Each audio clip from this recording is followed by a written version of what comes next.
Today we are going to discuss some more problems of JEE 2023, and along with that I am going to discuss some important formulae for you so that you can have command over the paper. Okay, so इस paper के लिए जो भी फॉर्मूले important है वो जरा हम डिस्कस करते हैं एक बार. जेई मेंस 2023 ये पेपर हम डिस्कस कर रहे हैं.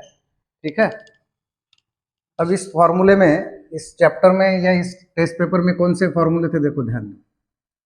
ग्रेविटेशन में एक इंपॉर्टेंट फॉर्मूला है. ग्रेविटेशन में क्या फॉर्मूला है देखो. सपोज दैट ये अर्थ है, अर्थ का मास उसके सेंटर पे होता है, ये मास ऑफ अर्थ है. ठीक है, एक ऑब्जेक्ट है जो अर्थ सरफेस पे है, इसका मास हम m मान लेते हैं. ये किसका मास है? Mass of object. एमी किसका मास है? Mass of earth. Radius of earth को r मान लेते हैं. तो on the earth surface acceleration due to gravity का फॉर्मूला होता है gm/r². यहाँ पे radius of earth, mass of earth. On the earth surface acceleration due to gravity is gme/r². This is very important. Suppose that यहां पर height h पर object चला गया. Let object is at height h से above the earth surface. तो यहां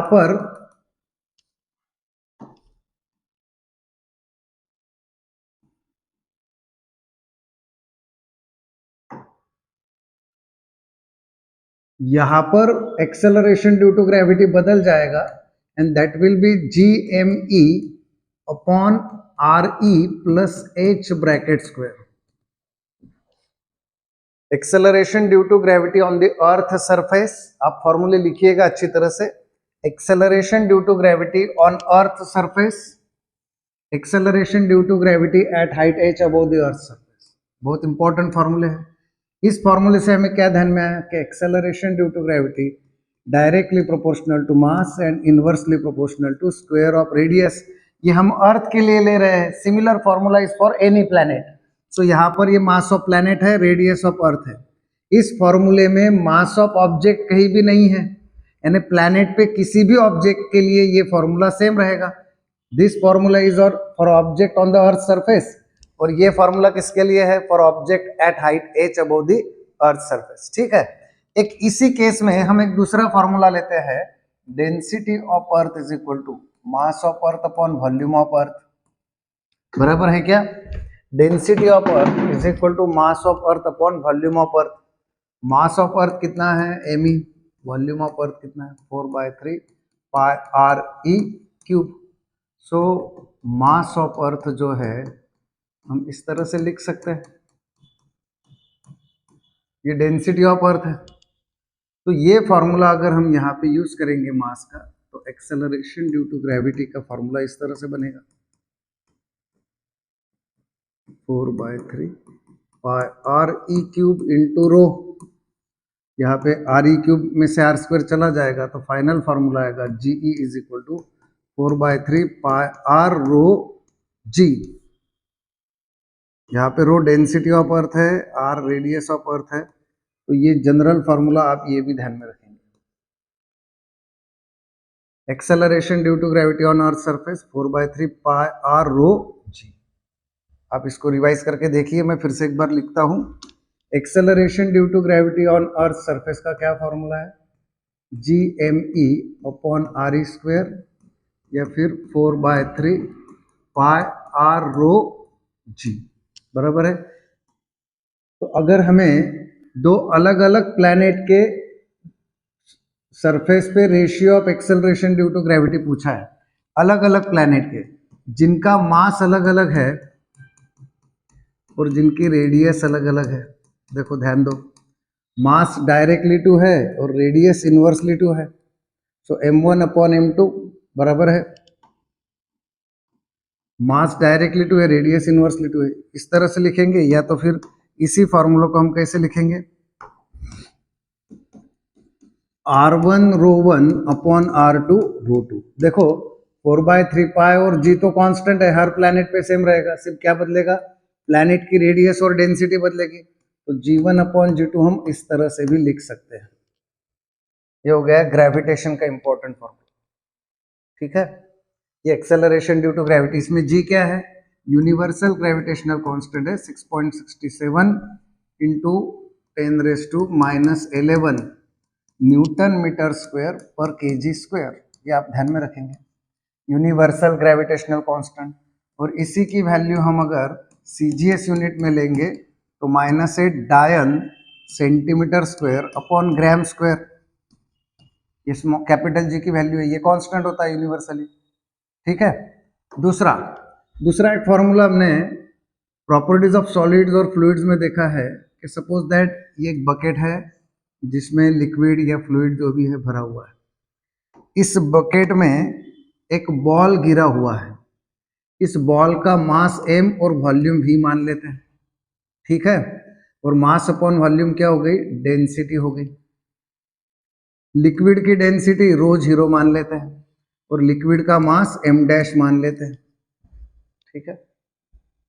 बात समझ में आई क्या?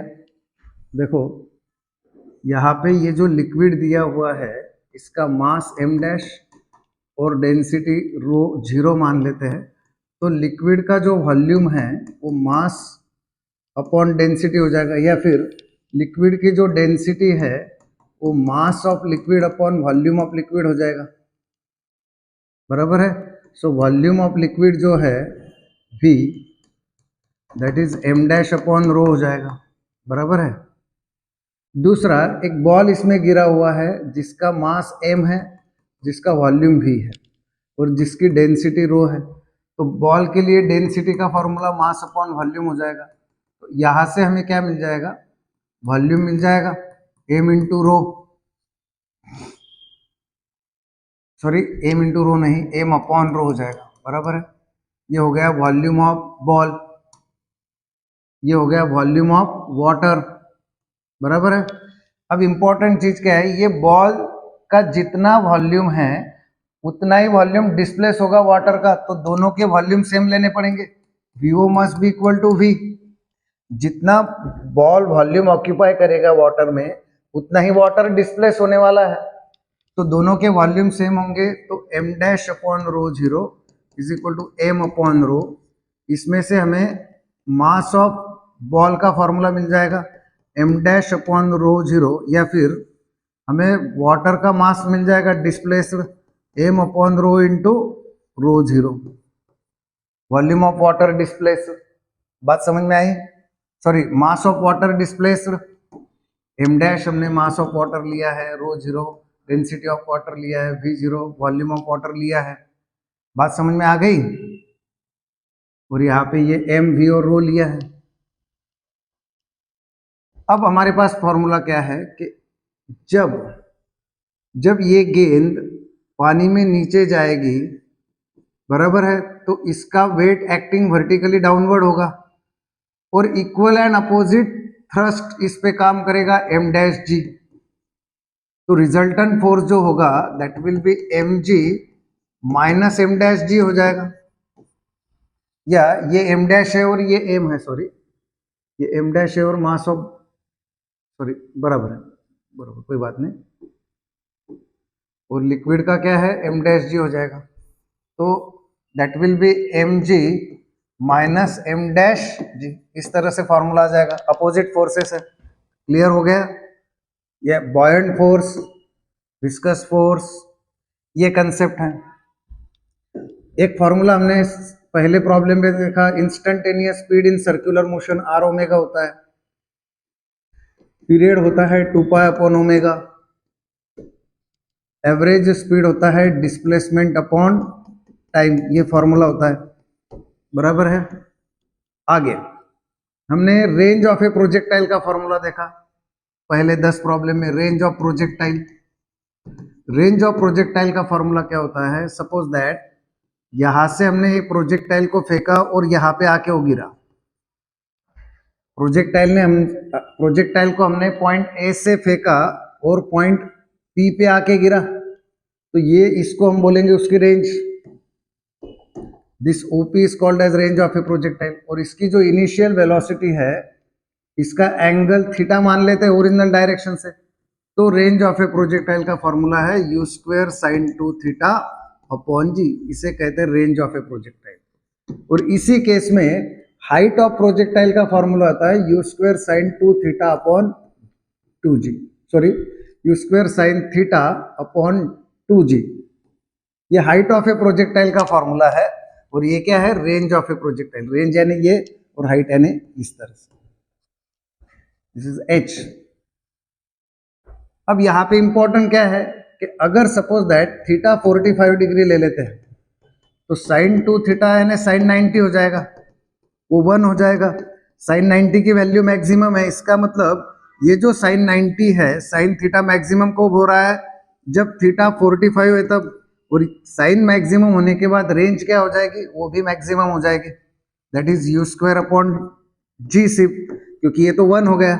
तो मैक्सिमम रेंज कौन से केस में मिलेगी, जब एंगल ऑफ प्रोजेक्शन 45 डिग्री होगा, उस केस में मिलेगी। बात समझ में आई।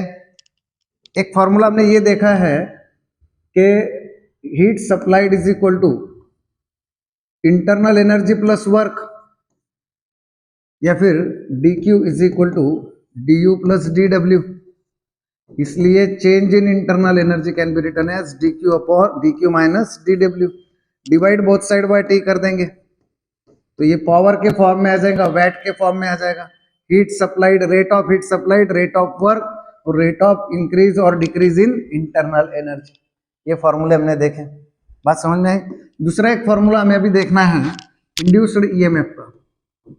Induced EMF, electromagnetic force, induced EMF E is equal to E0 sine omega T, हमने देखा है, बराबर है।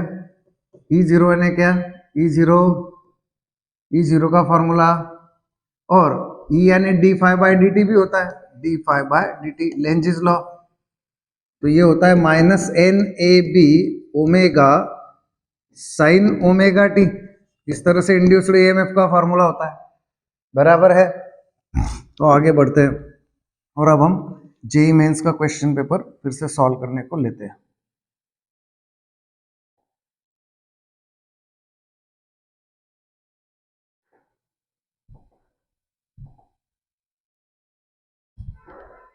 We are discussing JEE mains paper, तो जेईई मेंस का पेपर अभी हम डिस्कस करेंगे, ठीक है।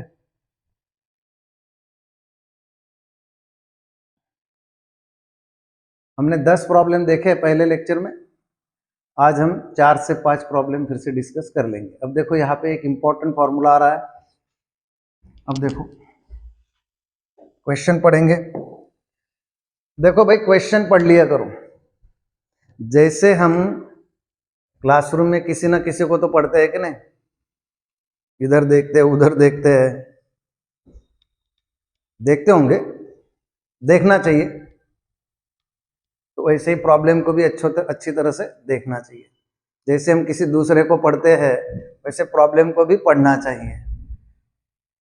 जैसे दूसरे की आंखों को समझते हैं वैसे प्रॉब्लम को भी समझना है। अब देखो क्या है question, the energy level of an hydrogen atom are shown below, ठीक है। The transition corresponding to emission of shortest wavelength, हमेशा ध्यान में रखना है, इंपॉर्टेंट वर्ड को अंडरलाइन करना है प्रॉब्लम सॉल्व करते समय। Transition corresponding to shortest wavelength. अब यहाँ पे हमेशा ध्यान में रखना है कि जो एनर्जी डिफरेंस कहाँ पे मैक्सिमम दिखाई दे रहा है, यहाँ पे दिखाई देगा। देखो 3 से 1 के बीच में एनर्जी डिफरेंस ज्यादा दिखाई दे रहा है, उसके बाद यहाँ पे एनर्जी डिफरेंस होगा छोटा, उसके बाद इस तरह से।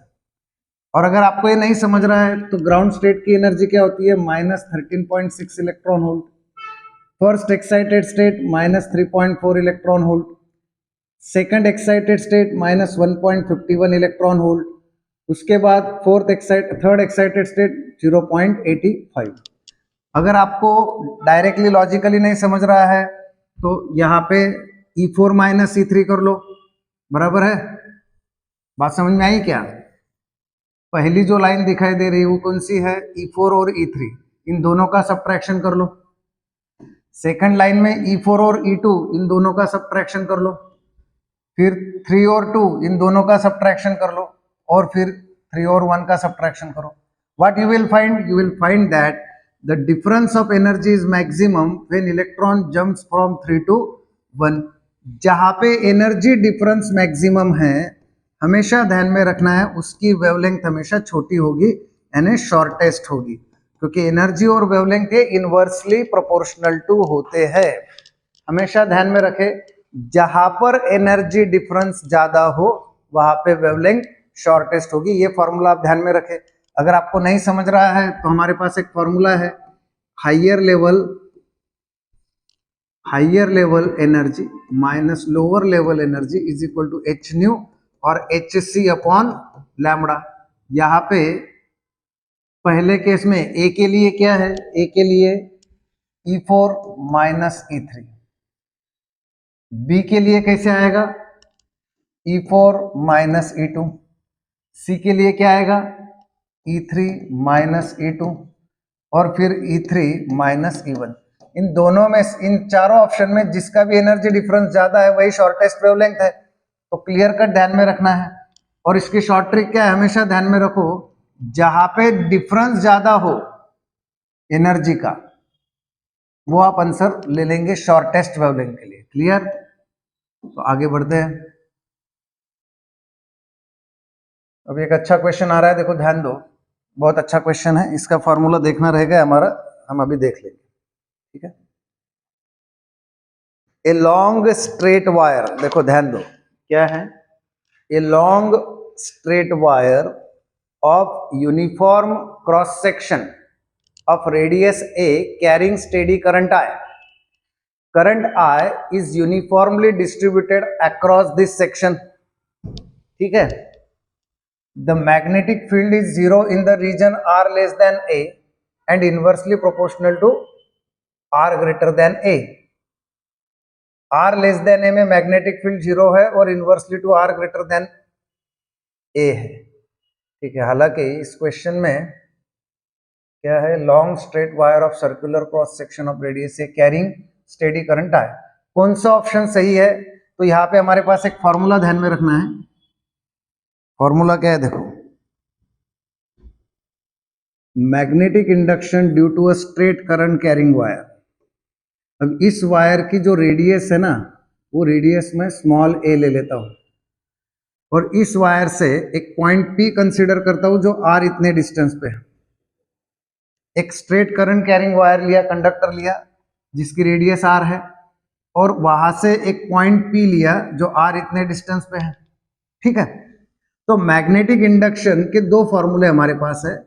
Magnetic induction is equal to mu naught I upon 2 pi R, mu naught I upon 2 pi R for R greater than A. अगर ये डिस्टेंस रेडियस ऑफ वायर से ज्यादा है तो B का ये फॉर्मूला है. इसका मतलब B is inversely proportional to R for R greater than A. दूसरा फॉर्मूला हमारे पास ऐसा है कि अगर R लेस देन A है, ये जो पॉइंट है इसी वायर के अंदर है, ये जो पॉइंट P है इसी वायर के अंदर है, R लेस देन है, तो मैग्नेटिक इंडक्शन का फॉर्मूला होता है mu 0 I R upon 2 pi A. देखो दोनों फॉर्मूले अलग अलग है. और R लेस देन A, यहाँ पे B is directly to R है. फॉर्मूलों का गेम है भाई. B is equal to mu 0 I upon 2 pi R, R greater than A. B is inversely proportional to R, यहाँ पे B is directly proportional to R. तो option देखो, B is directly proportional to R in the region R less than A and inversely proportional to R in the region R greater than A. बहुत important problem है और formula भी ध्यान में रखें. For R greater than A magnetic induction due to a straight current carrying conductor. For R less than A magnetic induction due to straight current carrying conductor. तो हमारा ये प्रॉब्लम भी पूरा हो गया. आगे अब ये हमें फॉर्मूला नहीं है, ये सीधे हमें फिगर ध्यान में रखनी, फिर भी इसका बेसिक थोड़ा मैं समझा देता हूँ इससे रिलेटेड जो है. ये क्या है, OR गेट. OR गेट इस तरह से होता है. This is OR gate AB. OR gate का आउटपुट क्या होता है, A plus B. This is AND gate. AND gate का आउटपुट होता है A एंड B. बराबर है. अगर हम AND गेट को पीछे नॉट जोड़ देंगे तो that will become NAND gate. So it will be A dot B का bar, that is complement of and is or of complements, complement of and is or of complement, इस तरह से आएगा। और ये जो है इसकी स्टैंडर्ड डायग्राम है, ध्यान में रखना है, ये नॉर गेट की डायग्राम है, ये आप हमेशा ध्यान में रखें, यूनिवर्सल है, इंपॉर्टेंट है, नॉर गेट की डायग्राम, आप इसकी प्रैक्टिस कर लीजिए, एग्जाम में आ सकता है। आगे ये क्वेश्चन बहुत अच्छा है, देखो ध्यान दो, क्वेश्चन को पढ़ा जाए, अच्छी तरह से पढ़ो।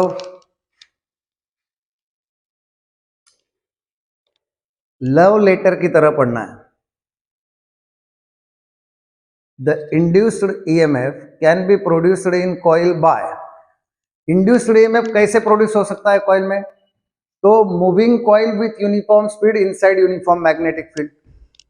यूनिफॉर्म मैग्नेटिक फील्ड में अगर हम कॉइल को यूनिफॉर्मली मूव करेंगे तो ईएमएफ इंड्यूस होगा क्या? तो नहीं होगा। ये डायरेक्ट स्टैंडर्ड फॉर्मेट है, ध्यान में रखना है। ईएमएफ इंड्यूस होने के लिए uniform magnetic field, uniform speed नहीं चलेगा। यूनिफॉर्म मैग्नेटिक फील्ड में नॉन यूनिफॉर्म कॉइल से कॉइल को हम घुमाएंगे तो भी नहीं चलेगा। बात समझ में आ गई? तो कब चलेगा? तो ईएमएफ इंड्यूस होने के लिए दो चीजें जरूरी है। क्या? एक तो कॉइल का ओरिएंटेशन चेंज करना चाहिए, यानी कॉइल क्या होनी चाहिए? रोटेट होनी चाहिए मैग्नेटिक फील्ड में। और दूसरा एरिया चेंज होना चाहिए, एरिया ऑफ द कॉइल। अगर दो चीजें चेंज हो गई तो ईएमएफ इंड्यूस हो जाएगा। 3 और 4 option B the right choice. कैसे आया ये आंसर? हमारे पास फॉर्मूला है, induced EMF is equal to NAB omega sine omega. This is formula for induced EMF. जब कॉइल रोटेट होगी तो मैग्नेटिक फील्ड में रोटेट होगी तो ईएमएफ इंड्यूस होगा, और अगर एरिया बदलेगा तो भी ईएमएफ इंड्यूस होगा। बात समझ में आ गई? 14 नंबर का क्वेश्चन भी हो गया। आगे एक अच्छा क्वेश्चन है वेव थ्योरी ऑफ लाइट से, पढ़ो लव लेटर। हिरिये हिरिये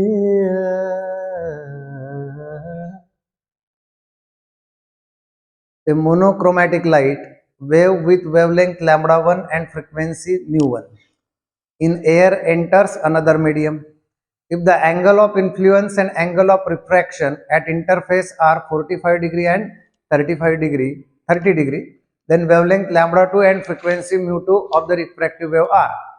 देखो क्या है क्वेश्चन, एक मोनोक्रोमेटिक लाइट वेव है, ठीक है, अनदर मीडियम में आ रहा है, मीडियम चेंज हो रहा है, रिफ्रैक्शन होगा।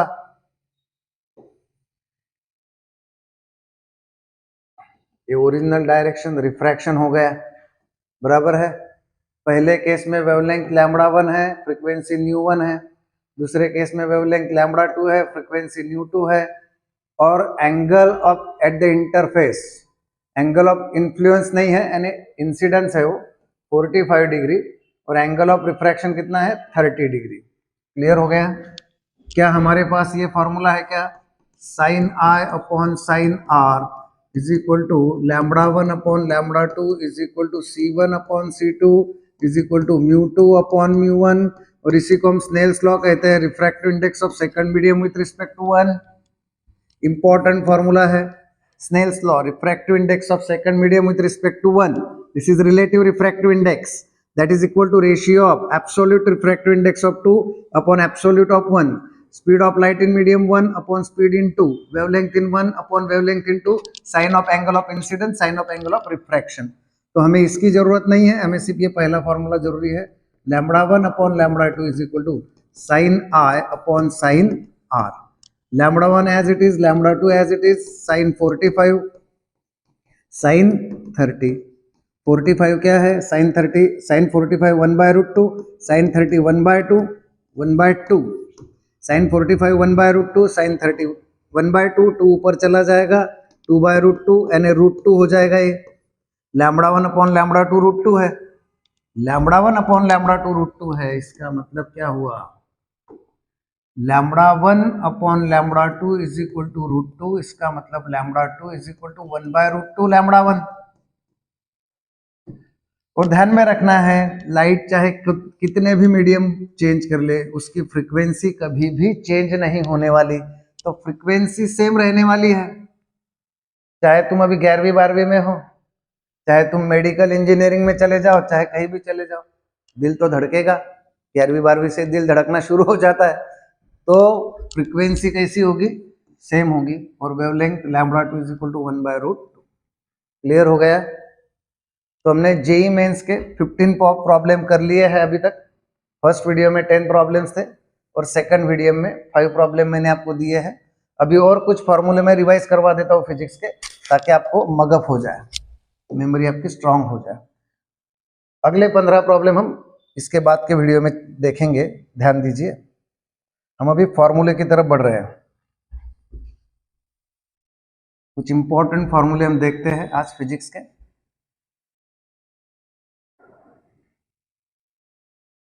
इंपॉर्टेंट फॉर्मूले में हम चलो वेव थ्योरी में थोड़ा सा एंट्री कर लेते हैं। वेव थ्योरी ऑफ लाइट के फॉर्मूले ध्यान दीजिए। देखो भाई, फॉर्मूले अगर आपके अच्छे होंगे तो आपका स्कोर अच्छा आएगा। फॉर्मूले अगर अच्छे नहीं हैं तो आपको स्कोर में दिक्कत हो जाएगी, परेशानी हो जाएगी। आपके फॉर्मूले अच्छे होना बहुत बहुत ज़रूरी है। आपके फॉर्मूले अगर अच्छे हैं तो आपको कोई दिक्कत नहीं आना है, ठीक है? चलो ध्यान देंगे अभी। अभी यहाँ पर क्या है देखो, important formula wave theory of light से। Refractive index of medium 2 with respect to medium 1 sin I upon sin R C1 upon C2 λ1 upon λ2 और ये क्या हो गया μ2 अपॉन μ1 बराबर है। आपको याद होगा ये एंगल ऑफ इंसिडेंस है और ये है एंगल ऑफ रिफ्रैक्शन, सॉरी ये ओरिजिनल पाथ है और ये डेविएटेड रे है, बराबर है। ये डेविएटेड रे है, ये एंगल ऑफ रिफ्रैक्शन है, ये ग्लांसिंग एंगल है, बराबर है। बात क्लियर हो गई? ठीक है। अगली बात इसमें और हम कंसिडर करते हैं कि सपोज दैट हमारे पास कोई वेवफ्रंट है, वेवफ्रंट ए बी। ये वेवफ्रंट जो है धीरे धीरे आगे बढ़ेगी और यहाँ से रिफ्रैक्ट होने वाली है, और इसकी जो रिफ्रैक्टेड वेवफ्रंट है वो सी डी है। ये एंगल आई होता है और ये एंगल आर होता है, आपने थ्योरी में पढ़ा होगा। इसको बोलते हैं width of incident wavefront. This is called as width of incident wavefront और this is called as width of refracted wavefront. तो क्या फॉर्मूला है? Width of incident wavefront upon width of refracted wavefront is equal to cos I upon cos R, that is equal to AB upon CD. This is important formula for ratio of width of incident wavefront to the refracted wavefront. क्या आपको बात समझ रही है? तो ये interference wave theory of light का important formula है। हम आगे बढ़ते हैं। स्क्रीन की थीम हम चेंज कर लेते हैं, फिर से ब्लैक कर लेते हैं ताकि थोड़ा अच्छा दिखे, ठीक है। अभी अब वेव थ्योरी ऑफ लाइट का ये फॉर्मूला होने के बाद इंटरफेरेंस में हम जाएंगे। इंटरफेरेंस आपको याद होगा, इंटरफेरेंस आपने पढ़ा होगा। इंटरफेरेंस में कैसे कैसे फॉर्मूला है, तो सबसे पहले इंटरफेरेंस में आपको याद होगा phase difference of 2 pi corresponds to path difference of lambda. Do you remember this? Phase difference of 2 pi corresponds to path difference of lambda. So phase difference of 1 radian corresponds to path difference of lambda upon 2 pi. So phase difference delta phi can be written as, are you getting my point clearly? Are you getting my point clearly? Phase difference of 2 pi is equivalent to path difference of lambda. So phase difference of 1 radian is equivalent to path difference of lambda upon 2 pi. So phase difference of delta phi. What is formula for phase difference? Are you getting point clearly?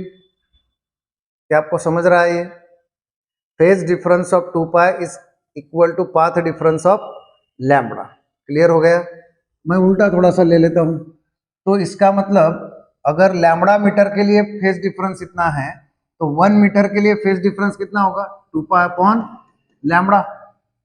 बराबर है कि नहीं? 1 metre के लिए देखो, path lambda metre के लिए 2 पाई, lambda metre के लिए 2 पाई, तो 1 मीटर के लिए कितना आएगा? 2 पाई अपॉन लैम्बडा। ये क्या है? ये है फेज डिफरेंस, और ये क्या है इधर वाला? Path difference. तो डेल्टा एक्स पाथ डिफरेंस के लिए फेज डिफरेंस कितना आएगा? 2 pi upon lambda into delta x. इसे ही हम बोलेंगे डेल्टा फाई। आपको ये परेशानी होगी समझने में, फिर से समझाता हूं। Path difference of lambda metre is equivalent to phase difference of 2 pi. Therefore 1 metre का जो पाथ डिफरेंस पाथ डिफरेंस है that is equivalent to phase difference of 2 pi upon lambda. तो डेल्टा एक्स पाथ डिफरेंस के लिए phase difference कितना हो जाएगा? ये हो जाएगा। इसलिए फेज डिफरेंस का जनरल फॉर्मूला क्या आया? 2 pi upon lambda into delta x. Very very important, very very important formula. Lambda के लिए 2 पाई, 1 के लिए 2 pi upon lambda, delta x के लिए 2 pi upon lambda into x. तो इंटरफेरेंस में सबसे पहला फॉर्मूला हमने देखा 2 pi upon lambda into delta x. दूसरा एक इंपॉर्टेंट चीज क्या है इंटरफेरेंस में? Fringe width. फ्रिंज विड्थ क्या है? Distance between two bright points या डार्क पॉइंट्स। ये सेंट्रल ब्राइट बैंड है, यहाँ पे सेंट्रल ब्राइट बैंड है, उसके बाद पहला डार्क बैंड आएगा, उसके बाद पहला ब्राइट बैंड आएगा, फिर डार्क बैंड, फिर ब्राइट बैंड, फिर डार्क बैंड। यहाँ पे पहला डार्क आएगा B1 डैश, फिर पहला ब्राइट आएगा B1 dash, D2 dash, B2 dash, इस तरह से। और ये B0 है, सेंट्रल ब्राइट बैंड। इंटरफेरेंस की खासियत क्या है? इंटरफेरेंस की खासियत क्या है भाई? इंटरफेरेंस की खासियत है कि सारे के सारे ब्राइट बैंड इक्वल इंटेंसिटी के होते हैं और सारे के सारे डार्क बैंड वो भी इक्वल इंटेंसिटी के, यानी 0 इंटेंसिटी के होते हैं। तो अब ये स्टेडी इंटरफेरेंस पैटर्न स्क्रीन है। दो bright band, consecutive bright band या दो कॉन्सिक्यूटिव डार्क बैंड में जो डिस्टेंस होता है उसी को हम क्या कहते हैं? Fringe width. Distance between either two bright और हम टू डार्क भी ले सकते हैं। और इसका फॉर्मूला क्या है? Capital X is equal to lambda capital D upon small d. This is formula for fringe width. इसको हम बैंड विड्थ भी बोलते हैं, बैंड विड्थ। अब इसमें लैम्बडा डी और डी क्या है? तो हमारे पास फिगर है, सोर्स S1 सोर्स S2, उसका सेंट्रल स्टेडी इंटरफेरेंस पैटर्न की screen. This is central bright band. यहाँ से एक वेव यहाँ पे जाएगी, एक दूसरी वेव यहाँ पे जाएगी, ये पॉइंट P मिलेगा। P जो है यहाँ से स्मॉल x इतने डिस्टेंस पे है। P पॉइंट ब्राइट हो गया डार्क होगा, उसकी हमें कंडीशन देखनी है। स्क्रीन जो है वो स्लीट जो है, ये स्लीट है, स्लीट S1 S2, यहाँ से स्क्रीन कितने डिस्टेंस पे है? Capital D. और ये जो लाइट यहाँ से निकल रहा है उसकी वेवलेंथ लैम्बडा है। तो हमें distance between screen and sources पता है। Small d is the distance between two sources, capital D distance of screen from sources, small d distance between two sources and lambda is wavelength of monochromatic light. ऐसे case में capital X is equal to lambda D upon d. This is the formula for distance between two bright points और distance between two dark points, that is fringe width या band width. बात समझ गई? Clear हो गए? ठीक है, अब हम आगे बढ़ते हैं। सो हमने क्या देखा? Delta phi is equal to 2 pi upon lambda delta x. दूसरा हमने देखा x is equal to lambda D upon small d. इसका मतलब fringe width is directly proportional to wavelength, directly proportional to D, inversely to small d. ये ध्यान में रखना है, बराबर है। फ्रिंज विड्थ का फॉर्मूला क्लियर हो गया है इंटरफेरेंस में, यहाँ तक कोई दिक्कत? अब जैसे मैंने एक फिगर निकाली थी S1 और S2, उसमें दो सोर्सेस ले लिए थे, मैंने एक स्क्रीन निकाली है, स्क्रीन पे मैंने एक पॉइंट लिया है P, वो डार्क है या ब्राइट हमें ये पता नहीं है। इसका डिस्टेंस सेंट्रल ब्राइट बैंड से मैंने क्या ले लिया, स्मॉल x ले लिया, ठीक है।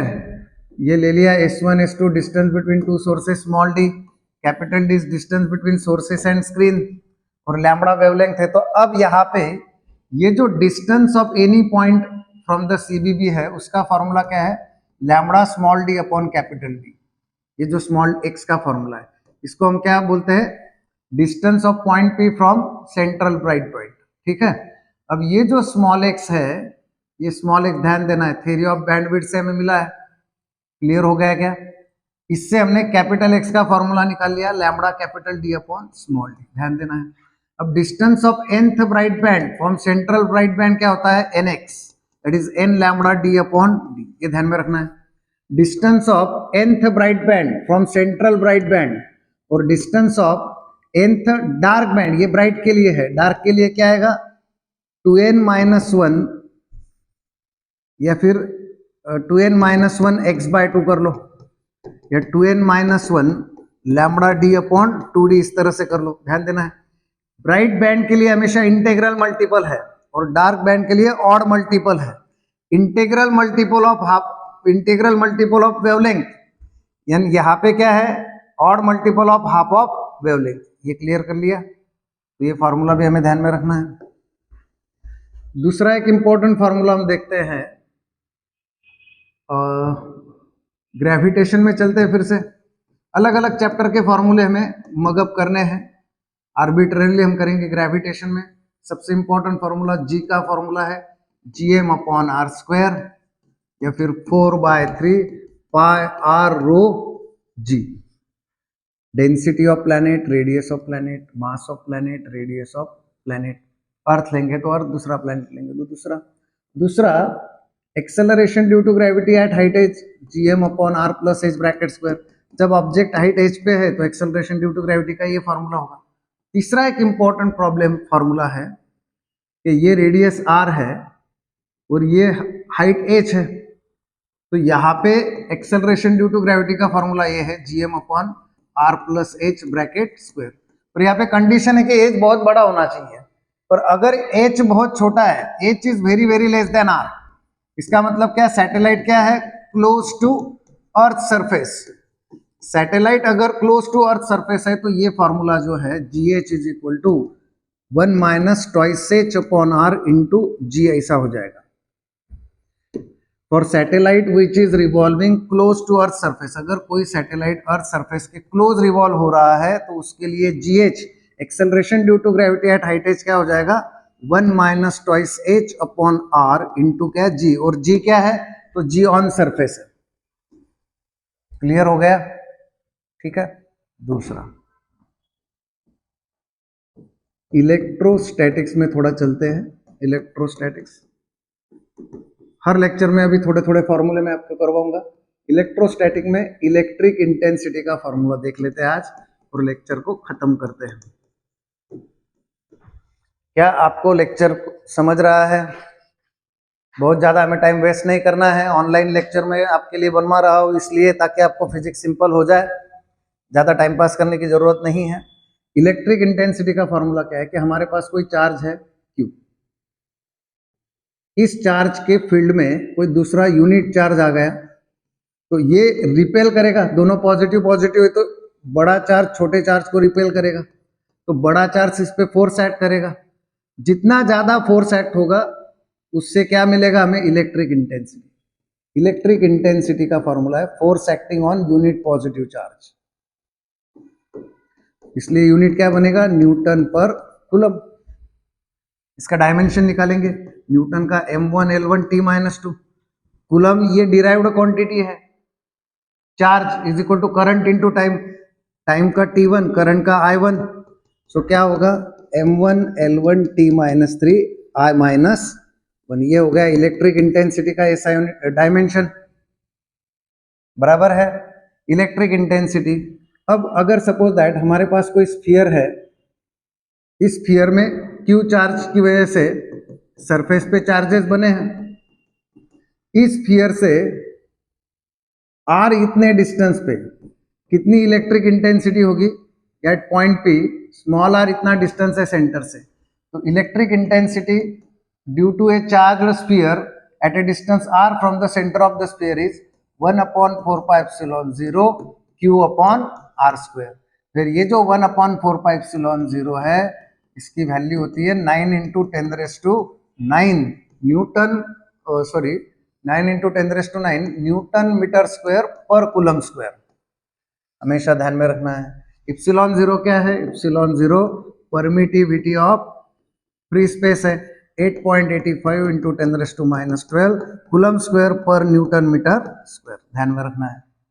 तो धीरे धीरे फॉर्मूले मगअप करते जाइए, फॉर्मूले आपके लिप्स पे होने चाहिए, अगर फॉर्मूले नहीं है तो कोई मजा नहीं है।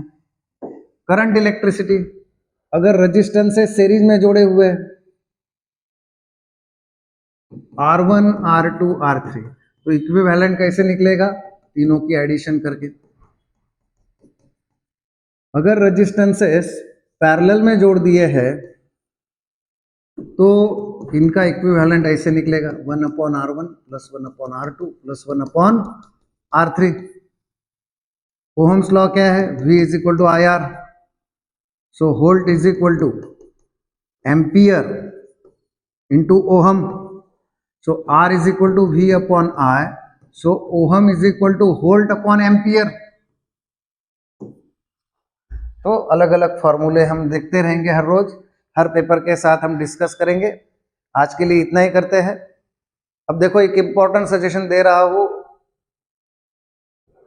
एग्जाम नजदीक है, काफी डिस्ट्रैक्शन आपके पास होंगे, डिस्ट्रैक्शन अच्छे भी हो सकते हैं बुरे भी हो सकते हैं। घर के डिस्ट्रैक्शन है तो उनको आप अवॉइड कर सकते हैं, बाहर के कोई डिस्ट्रैक्शन है फ्रेंडी या कुछ भी, तो वो डिस्ट्रैक्शन अवॉइड करना आपके हाथ में है।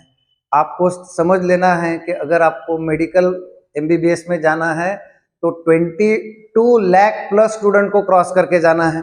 अगर आपको COEP, VJT या NIT, IIT में जाना है तो आपको 10 लाख स्टूडेंट को क्रॉस करके आके जाना है। तो जितना आपको टॉप कॉलेज चाहिए उतना आपका स्कोर भी स्ट्रांग होना चाहिए। स्कोर स्ट्रांग होने के लिए आपका कंसंट्रेशन डिस्ट्रैक्शन फ्री होना चाहिए और कम से कम दिन के 10 घंटे पढ़ाई होना चाहिए, अगर आपको टॉप कॉलेज की इच्छा है तो। अगर टॉप कॉलेज की इच्छा नहीं है तो एंजॉय द लाइफ, चलने दो टाइम पास।